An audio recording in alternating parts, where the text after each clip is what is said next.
Ok, buenos días. Vamos a comenzar o continuar o finalizar. Esperamos finalizar ahora el tema que hemos venido tratando durante la semana, ¿no? Que tiene que ver mucho con considerar el mundo interior. De manera de recordatorio, estamos usando un versículo bíblico que es el versículo eje, ¿no? Es como, no sé por qué, pero en mi iglesia pentecostal le llamaban el texto áureo, ¿no?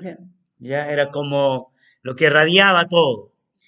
¿Ya? Y uno después tenía que decirlo en forma general, todas las clases de la escuela dominical, después lo presentaban en forma general a la congregación, ¿no? Y este es nuestro versículo clave de esta enseñanza, Efesios 3:20, ¿cierto? Ahí estamos centrados, ¿no? Y aquel que es poderoso para hacer todas las cosas mucho más abundantemente de lo que pedimos o entendemos según el poder que actúa en nosotros, ¿no? Ahí estamos hablando y queremos tocar 4 puntos, pero en 3 días hemos tocado 2 puntos.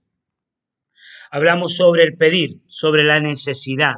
No sé si ustedes se acuerdan, invertimos toda una mañana en esto, invertimos 2 mañanas para hablar sobre el entender, el intelecto. Allí citamos Mateo 15, 10 al 13, hicimos un énfasis en el versículo 14, luego citamos Marcos el día de ayer, capítulo 8, versículos 17 al 21, y hablamos sobre el interés divino de que realmente nosotros podamos entender. O sea, esa es la meta del Señor, que nosotros podamos comprender. Ahora, este pasaje ya de Efesios 3:20 encierra un tercer elemento que es sumamente importante, como todo lo otro que venimos considerando, observar y que tiene que ver con una promesa, ¿ya? Una promesa. Reina Valera dice mucho más abundantemente, ¿no? Y la promesa tiene que ver con el mucho más, con el mucho más. Entonces, la vida interior del hombre tiene que estar convencida, convertida a las promesas divinas. ¿Por qué es tan importante que la vida interior, la vida personal, esté convencida, convertida a las promesas?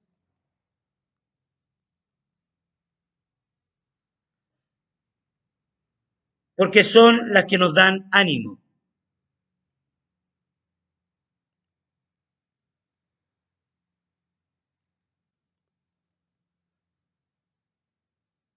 Son las que producen esperanza.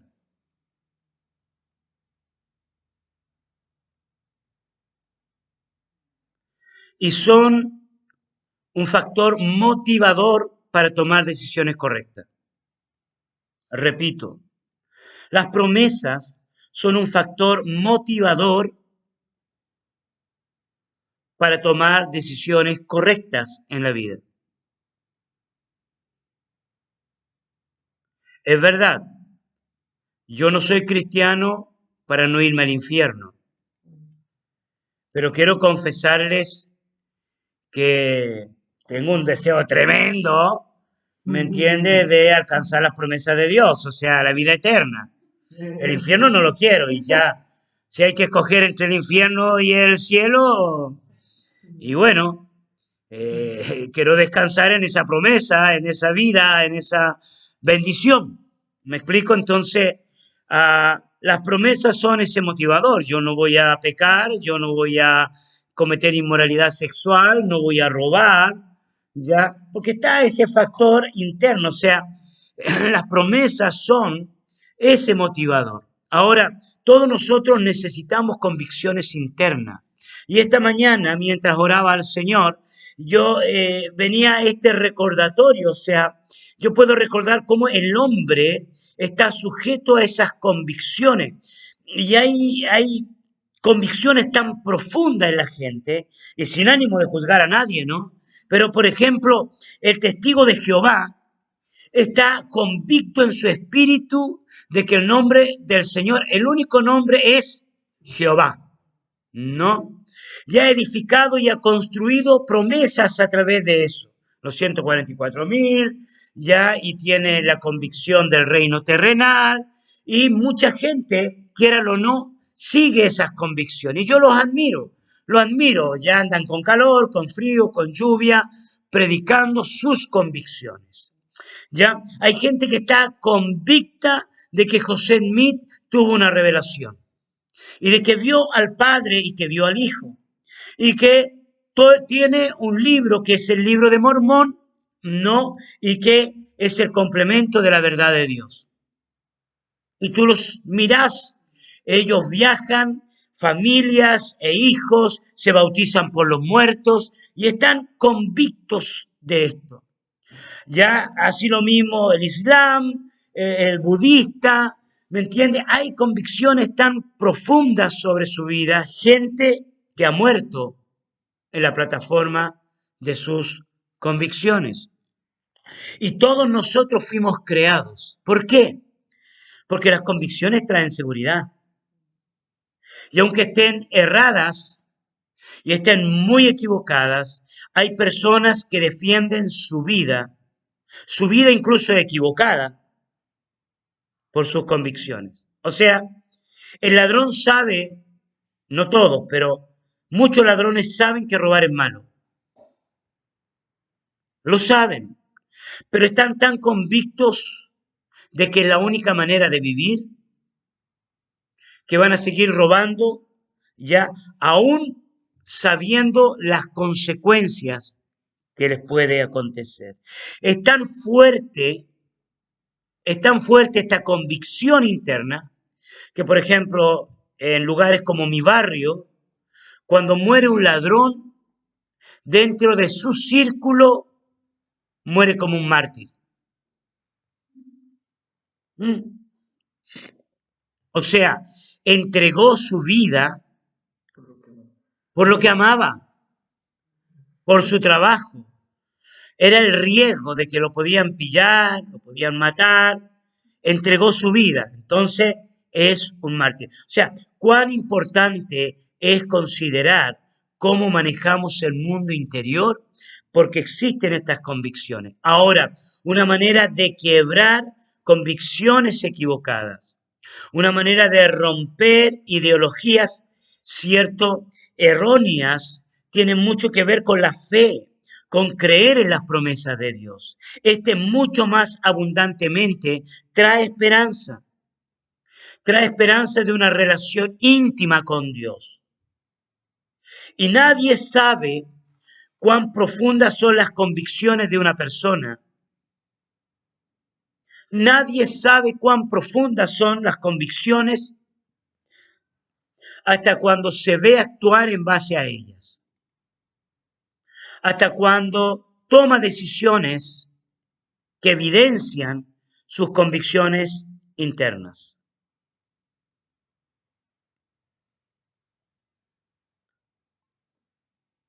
Nosotros no conocemos las convicciones internas de una persona por lo que dice. El político miente para llevar a cabo sus planes. Entonces, no todos los políticos, ¿no? Casi todos. Bueno, no me meto ahí. ¿Ya? ¿Ok? Entonces, la predicación de un predicador no evidencia sus convicciones internas. ¿Hasta cuándo se manifiesta en realidad lo que hay en el corazón? O sea, yo puedo predicar contra la lujuria, puedo predicar contra la inmoralidad sexual, puedo predicar contra el robo, puedo exhortar, puedo escribir un libro, ¿me explico? Pero adentro de la persona pueden haber convicciones tan profundas que cuando, cierto, es liberado de la prisión de no manifestar sus convicciones, ejecuta esa convicción. O sea, ya está reprimido el religioso porque sabe que la inmoralidad es pecado, pero adentro tiene una convicción. Que si tiene una oportunidad para pecar, ¿qué va a hacer?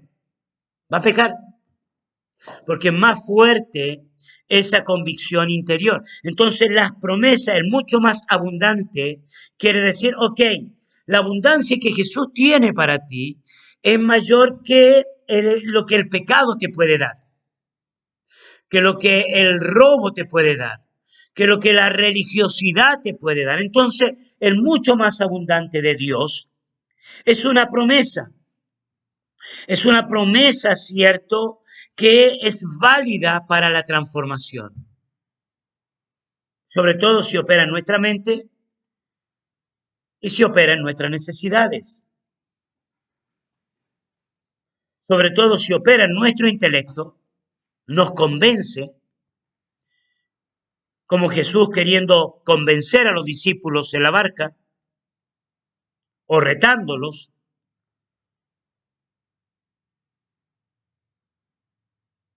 ¿ya?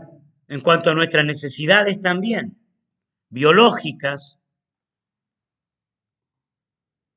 sexuales, personales, económicas. O sea, estas promesas son claves. Veamos, obviamente, un ejemplo bíblico. Apocalipsis capítulo 22, versículo 1 al 5. Apocalipsis capítulo 22,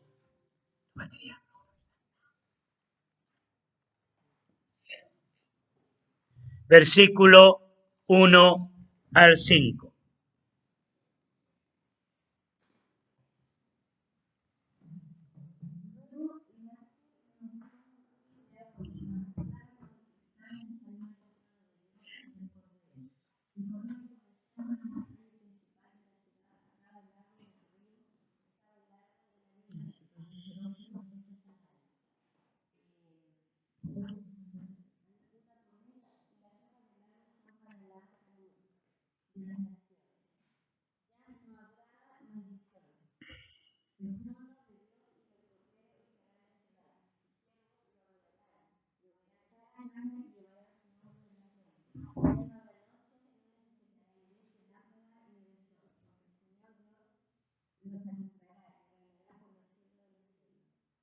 Qué tremendo pasaje es esto, ¿no? Es el último capítulo de la Biblia.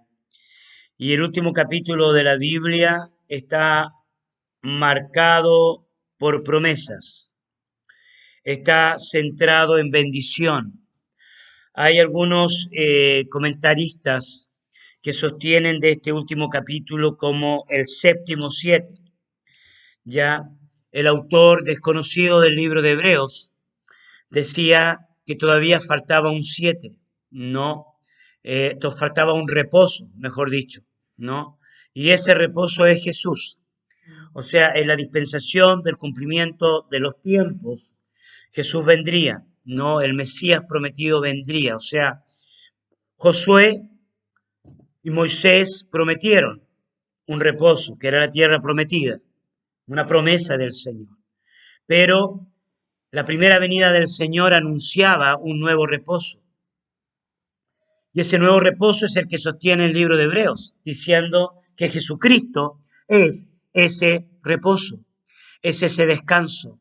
Ahora bien, el complemento de ese descanso está en el cumplimiento de la promesa de Jesucristo. O sea, Jesucristo vino prometiendo cosas, anunciando cosas. ¿Ya? Una de las promesas que Jesucristo anuncia es el perdón de los pecados, es la reconciliación del hombre con Dios.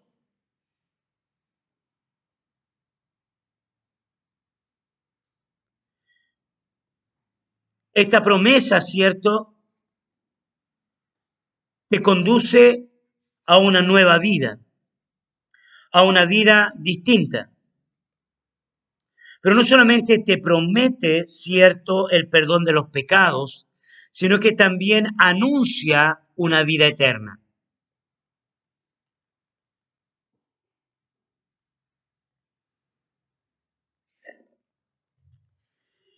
Y lo que nosotros vemos en Apocalipsis capítulo 22 es una descripción, a veces pienso que es simbólica, de lo que es la eternidad.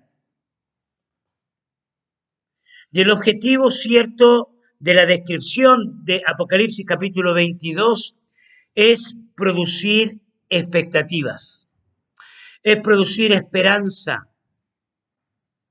¿Me explico? O sea, una razón clave es crear en el mundo interior lo que hablábamos el primer día que comenzamos esta meditación.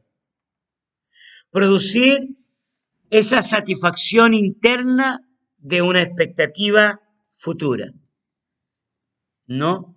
Un paraíso. La persona que sufre puede tener la esperanza de que llegará un día, de que llegará a un lugar donde no habrá más llanto, ¿no? Obviamente el llanto simbolizándolo como dolor, porque hay gente que llora de tanto reír, pero en este caso hablamos del dolor, del sufrimiento del mundo, ¿no? La promesa de que es un lugar de sanidad constante. Sanidad. Y esto es esperanza, esto es promesa para las personas que viven enfermas. Y usted sabe que hay personas que lamentablemente jamás serán sanadas y viven toda su vida con la enfermedad. Y es la esperanza, la promesa de que serán sanadas, ¿no? Y que tendrán vida y vida eterna, beberán de esa agua. Una ciudad rica, con frutos, con riquezas, ¿no? Crea esta promesa la sensación de placer grato de que algún día yo voy a estar ahí. Yo he escuchado a viejitos cristianos que están muy viejitos y que empiezan a decir, mi hijo, yo ya viví todo lo que tenía que vivir. Quiero descansar. Quiero estar con el Señor. Porque tienen la esperanza, porque descansan en esa promesa. Ahora, ¿cuántas promesas hay en la Biblia? Entonces, Dios promete mucho más abundantemente. El que pide, recibe. El que busca, halla. El que golpea, se le abre. Mucho más abundante, mucho más abundante. Y uno tiene que pelear con nuestro propio mundo interior. Tiene que pelear con nuestra propia incredulidad. Tiene que pelear con nuestra propia inseguridad. Tiene que pelear con nuestra propia inestabilidad. Tiene que pelear con la realidad que el diablo nos proyecta. Tiene que pelear consigo mismo. Si vos no peleas consigo mismo, ¿me entiendes? Pierdes la esperanza. Y tu mundo se llena de conformidad, como decíamos en estos días. Las promesas son válidas porque es Jesús. Y el apóstol Pablo dice mucho más abundantemente. O sea, tener una expectativa de abundancia no es teología de la prosperidad. Tener una expectativa de abundancia no es teología de la prosperidad. Sobre todo cuando la promesa viene de los labios de Jesús. Y eso es lo que Jesús quiere que los discípulos entiendan. Oye, multiplico panes, resucito muertos, sano enfermos, echo fuera demonios, traigo esperanza de vida. Traigo palabra de salud mental y emocional. Personas que estaban en un estado de locura, ya quedan totalmente cuerdas. ¿Cómo ustedes no entienden? ¿Cómo ustedes no ven? Están ciegos. Esto les decía ayer. Pasaron por la escuela, vieron la escuela, conocen la escuela de Jesús, pero hay algo ahí. Hay algo ahí en los discípulos. Qué bueno que a los discípulos y no a nosotros, ¿no? Hay algo ahí. Entonces, ya el Espíritu de Dios nos quiere llevar a una realidad mayor que la que nosotros hemos visto. Y esto nos lleva a un cuarto punto que tiene que ver con los objetivos divinos. Hay un objetivo del mucho más abundante de lo que pedimos o entendemos. Y el objetivo es glorificar al Señor. Número 4, el objetivo es glorificar al Señor.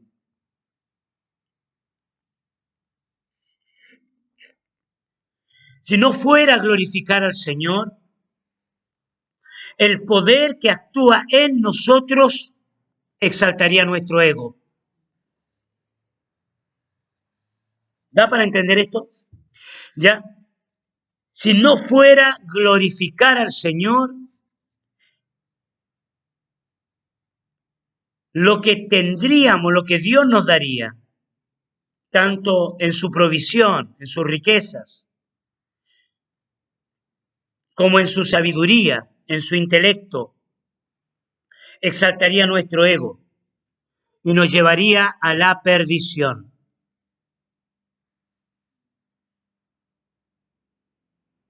Ahora, esto está en Efesios capítulo 3, versículo 21, o sea, siguiendo el marco histórico, ¿cierto?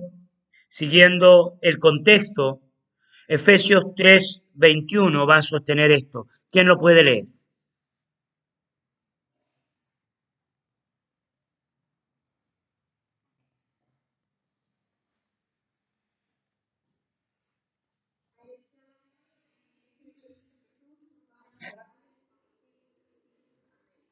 ¿Ok? Entonces la meta es que Él reciba la gloria, es que Él sea exaltado. Entonces tenemos que tener conciencia de que cuando nosotros decimos yo quiero cambiar, cuando decimos yo quiero, ¿cierto?, ser bendecido por el Señor, yo tengo la necesidad de Dios, tenemos que tener este entendimiento que cuando Dios nos va a dar cosas, ya nuestra, nuestra gratitud al Señor, nuestro devolverle a Dios lo que Él nos ha dado, es glorificarlo con todo lo que Él nos da, con las riquezas que Él nos da, con la sabiduría que Él nos da, con el entendimiento que Él nos da. Es que Él sea glorificado. Entonces, no se trata de convencer a un mormón de que está mal. No se trata de convencer a un testigo de Jehová o a cualquier otro tipo de persona, aún dentro del mundo evangélico, de sus creencias. No se trata de convencerlo, no se trata de decirle, oye, vos estás mal y yo estoy bien. ¿Por qué? Porque dentro del mundo de los argumentos, la gente con convicciones va a defender su argumento hasta la muerte. Lo va a defender. Entonces, no se trata de una defensa de argumentos. Déjalos, dice el Señor. Son ciegos que guían a otros ciegos. Déjalos. No es que Jesús los quiere abandonar, que no los ama. Pero mientras haya una convicción interna que no sea quebrantada, son personas ciegas. Efesios capítulo 3, versículo 16.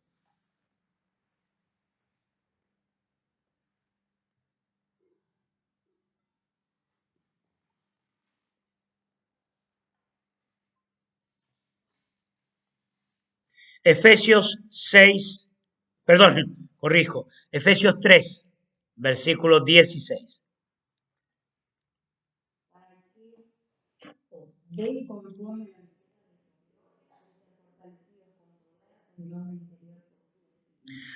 Ok, entonces nosotros, como estudiantes de la Biblia, tenemos que hacer énfasis en el os de. Él os da poder para ser fortalecidos. Entonces, cuando nosotros tenemos la convicción de que Él nos dio el poder, somos los únicos que podemos demostrar que el poder que hay en nosotros es el poder del Señor. Nadie más que tú es testigo y da testimonio de que tus convicciones, nadie, ninguna persona puede dar mayor testimonio que tú mismo, que las convicciones que operan en ti vienen del trono de Dios, vienen de Jesús. Nadie. Entonces el hombre que es inconstante en todos sus caminos busca convicciones, busca razones. El hombre, cierto que recibe semillas en tierras no fértiles, es de dudosa reputación y los negocios de la vida, los afanes de la vida van ahogando la palabra del Señor. ¿Por qué? Porque esa palabra no produjo una convicción en su vida. Entonces nadie más que Jesús de Nazaret es el que puede dar testimonio a tu vida de que lo que tú crees es la verdad. Y nadie más que tú misma puede dar testimonio que lo que recibiste, lo recibiste del Señor. ¿Por qué Pablo tiene tanta autoridad? Porque está convicto por la visión que tuvo.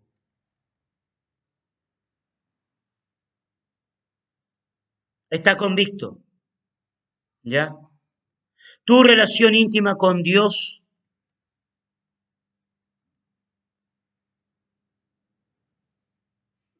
es lo que va a probar si otras personas están hablando en el nombre de Dios o no. Es tu relación íntima con el Señor.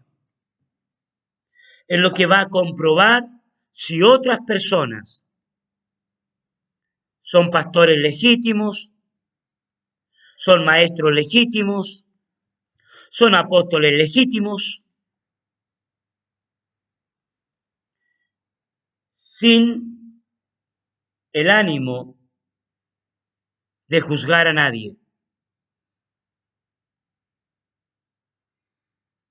sin el ánimo de condenar a nadie. ¿Da para entender esto? No, no necesitas pelear con nadie. Cuando yo llegué a Jocum, yo me había convertido hace un año. Cuando yo llego a Jocum y empiezo a escuchar las enseñanzas, algo dentro de mí, mi mundo interior, me dice, esto es de Dios. Entonces, automáticamente yo me someto. Yo me sometí al pastor, me sometí a los líderes, porque yo podría irme, las puertas estaban abiertas.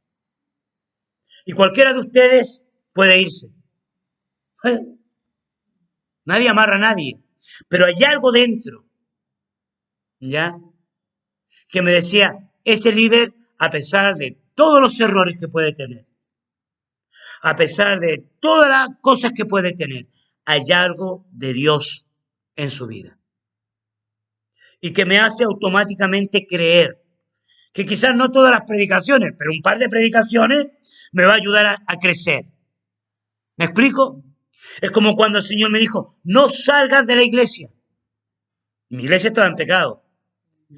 Y el pastor de jóvenes estaba en pecado. Y yo he contado un montón de veces eso.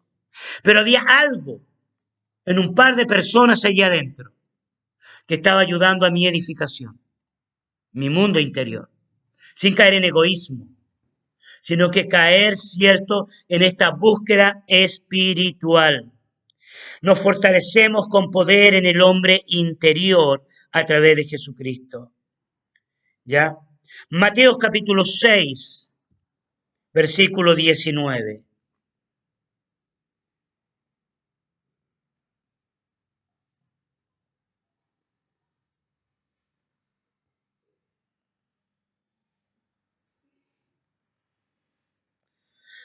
Mateo 6.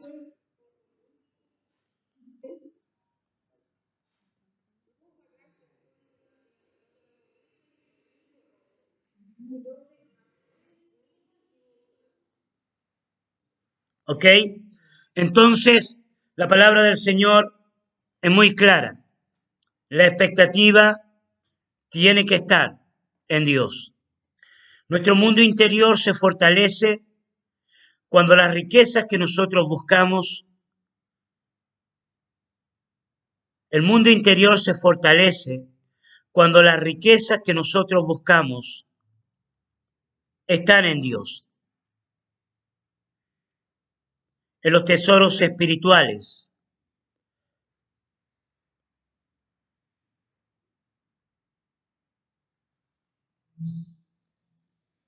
¿Dónde están nuestros intereses?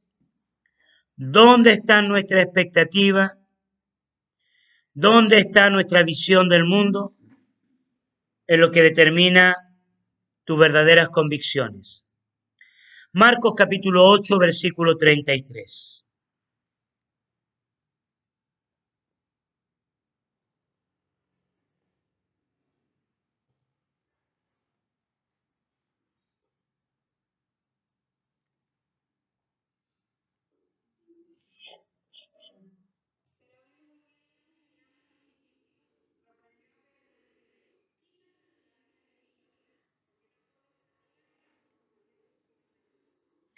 Ok, entonces, cierto, aquí tenemos el cuadro total para saber, cierto, qué es lo que Dios quiere de nosotros, de qué manera nuestras convicciones interiores pueden crecer en Dios.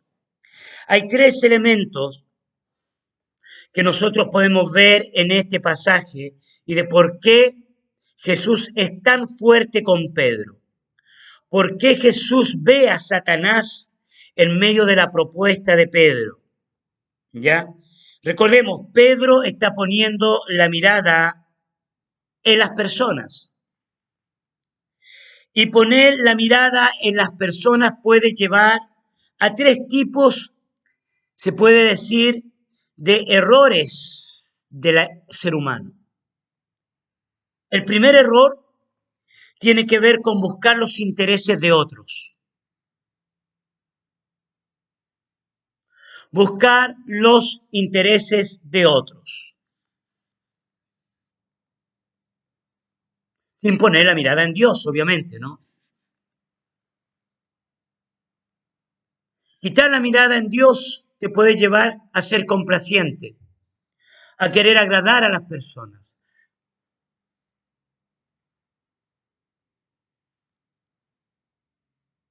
Para agradar a los otros, para que los otros sean felices.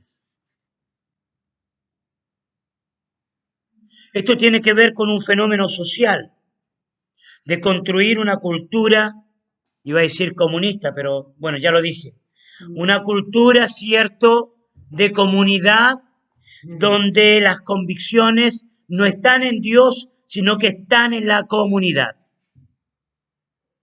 Y aquí tenemos que tener cuidado, porque el día que Jocún como comunidad se aparta de poner la mirada en Dios, nosotros no vamos a agradar a los jocumeros.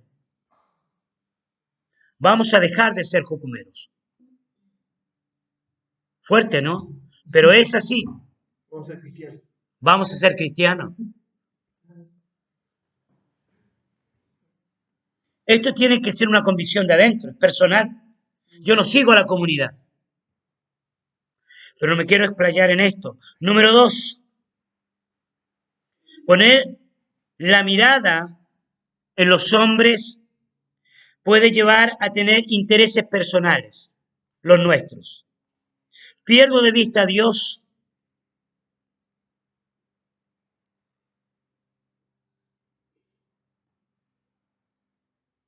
y busco mis propios intereses. Lucho por mí mismo, lucho por mis propios ideales.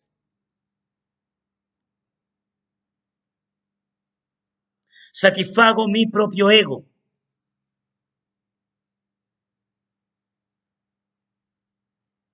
Entonces, ¿qué acontece con esto? Y poniendo el ejemplo de Pedro.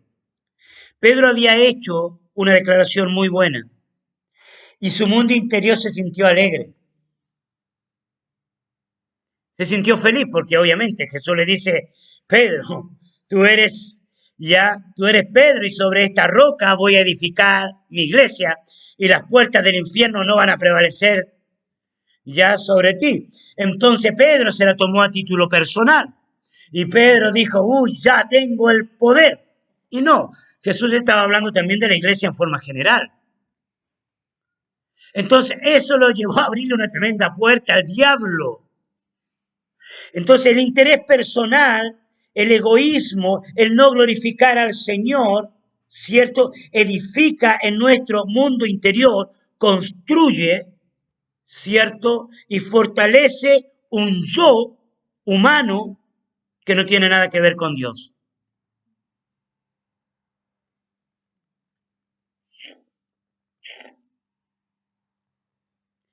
Y número 3,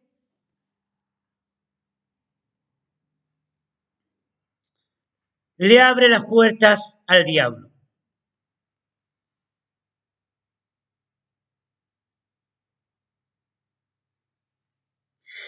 Increíble lo que puede suceder en el mundo interior cuando no es Dios quien está gobernando. ¿Cierto? La guerra por los intereses de los otros, la lucha por los intereses personales y sin darnos cuenta la tremenda puerta abierta a Satanás y sus demonios. Pedro le había abierto la puerta a Satanás por una sola acción. ¿Cuál fue su acción práctica? Puso la mirada en los hombres. Poner la mirada en los hombres trae graves consecuencias. Juzgas, criticas y no te das cuenta, vives todo el día criticando.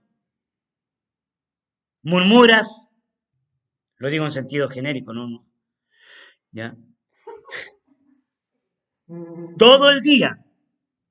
¿Y por qué? Porque tu mirada está, tus expectativas estás en lo que tú puedes lograr a veces en las otras personas. Y ustedes como obreros, como líderes, no está para satisfacer tu ego en que otros alcancen tus expectativas. Está para glorificar al Señor.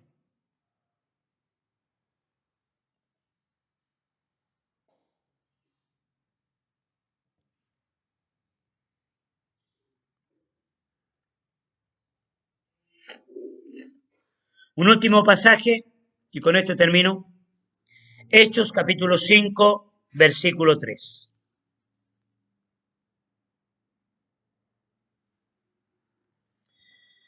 Hechos capítulo 5, versículo 3.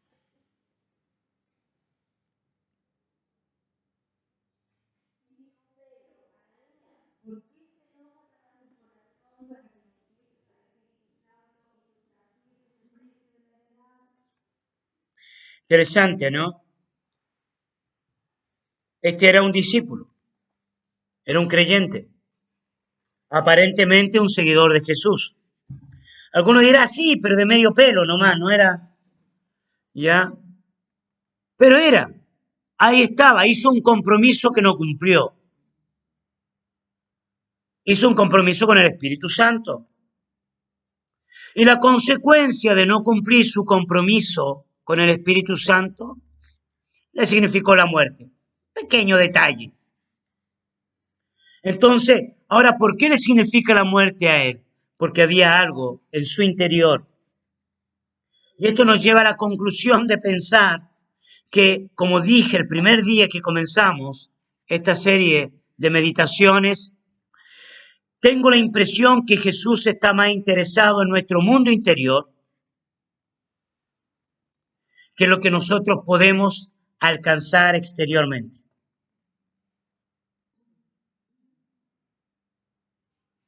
¿No? Ya que Jesús está más interesado en nuestro mundo interior. Jesús está más interesado en nuestro mundo interior que en lo que nosotros podemos alcanzar exteriormente.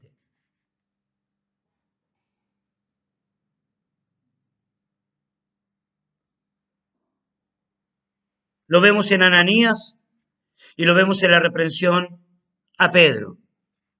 ¿Ok? Entonces, la conclusión de esto es que simplemente nosotros debemos fortalecernos con poder en el hombre interior por su espíritu, no negar su espíritu, no negar la revelación.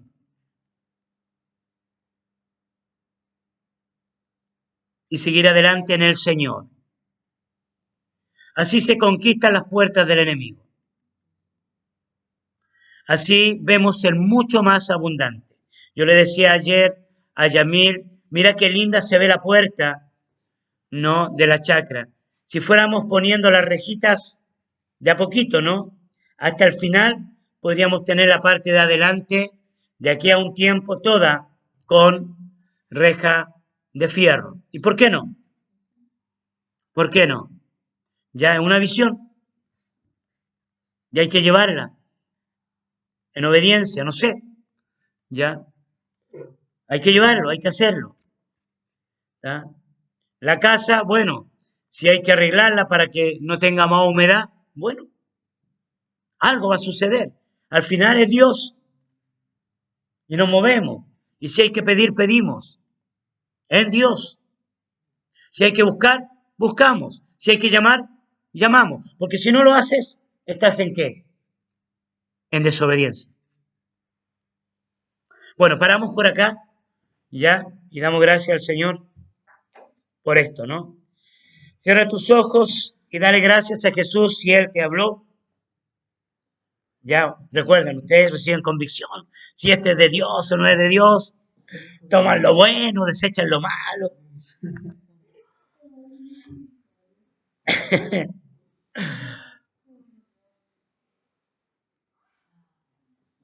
Gracias, Señor, por tu presencia.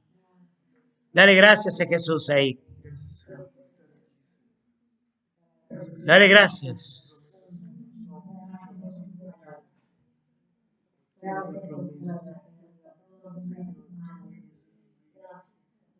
Fiel es Dios. Fiel es Dios.